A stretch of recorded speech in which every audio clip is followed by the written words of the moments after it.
Welcome to Study Loop.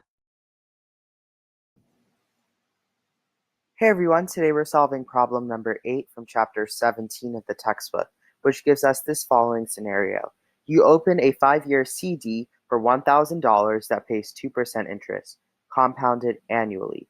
What is the value of that CD at the end of the 5 years? So, since it tells us that it's compounded and there's an interest rate, we're dealing with compound interest. And to the right here, is our formula for compound interest. So we have A, the amount, is equal to the principal value given. So in this particular case, our p-value would be 1,000 because that's the initial amount. And then in parentheses, you have the number 1 plus r over n, where r is the interest rate. We're told that it's 2% interest rate, and n is a number times it's compounded per year. So since it's compounded annually in this particular problem, n would simply be 1.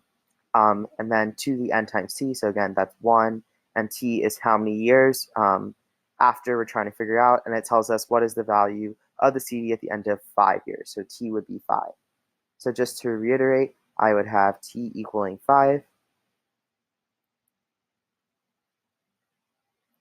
I would have n equaling 1, because it says it's compounded annually, so if it's compounded annually, that means it's compounded once a year. And then r is my interest rate, so that's going to be 2%. But remember, we always want to express r in terms of a decimal. So 2% is 2 over 100, which is 0.02. And then our principal value, p, which is the initial value of like the loan or the CD or whatever it is. In this particular case, we're told it's $1,000.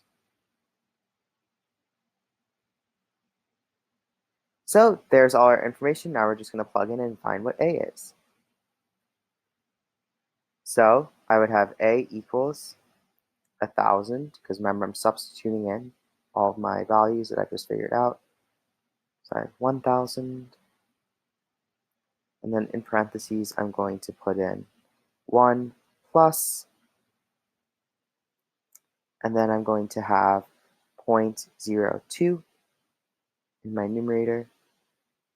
So remember, 2%, we're going to write it as a decimal, and the decimal form of 2% is 0.02. And then my n is going to be simply 1. And then I'm going to raise this number to the power of 5.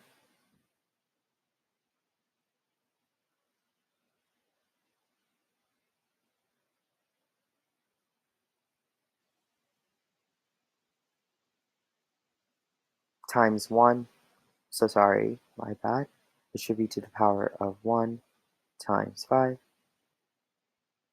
And when I plug this all into my calculator, I should get a final answer of $1,104.08, approximately.